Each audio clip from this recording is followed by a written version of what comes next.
Lansko leto je resnično bilo neurje pred glavnimi neurji, ko so se zgodile poplave.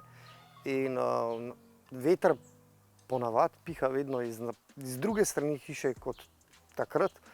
In je sredi noči v glavnem orkanski veter, grozno veliko dežja, nevihta, skratka, povzročilo ogromno hrupa, dežja, tako da dejansko nismo spali.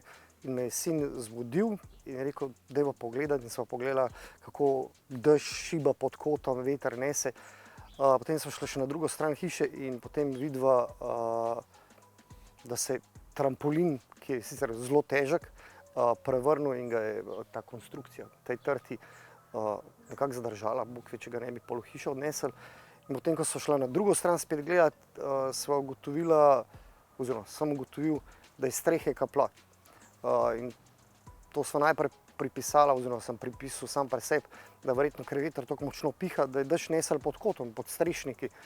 Tako da sem podstavil skleden, sem rekel, se zjutraj bo boljša. No in potem pač ob takem človek, tudi če ima močne živce, ne spi prav dobro. In v mene 5 zjutraj, ker je bilo poletje, sem šel ven in se sprehodil po vrtu, dež je nehal. In vidim trampolin prevrnen in pogledam proti hiši na streho, vidim streha dvignjena.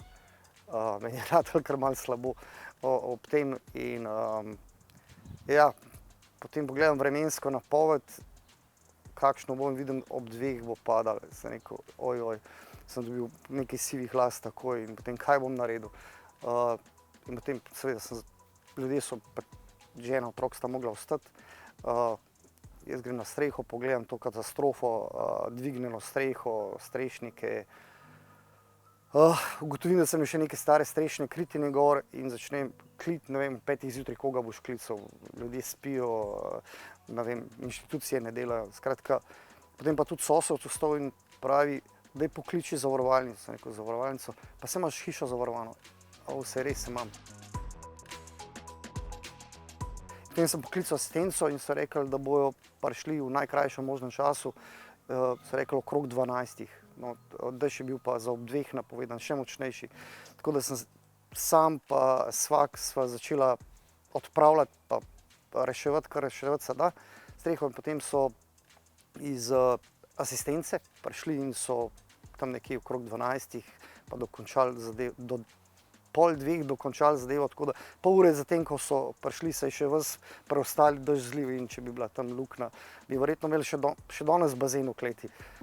Prva sreča je bila, da je bil svak zelo odziven, druga sreča je bila, da ni bilo treba po neko kritino nekam drugati in tretja sreča je bila to, da so mojstri zelo hitro prišli in da so tisto, kar človek amatersko rešuje, še profesionalno rešili, tako da kasneje pol do tega zamakanja ni prišlo ne pri meni, ne pri sosedu, ker še del sosedove strehe dvignili. Tako da, ja, zavarovanje tukaj sigurno prav prišlo ta asistenca, tako da jo imamo še kar. Upam, da jo ne bomo rabili.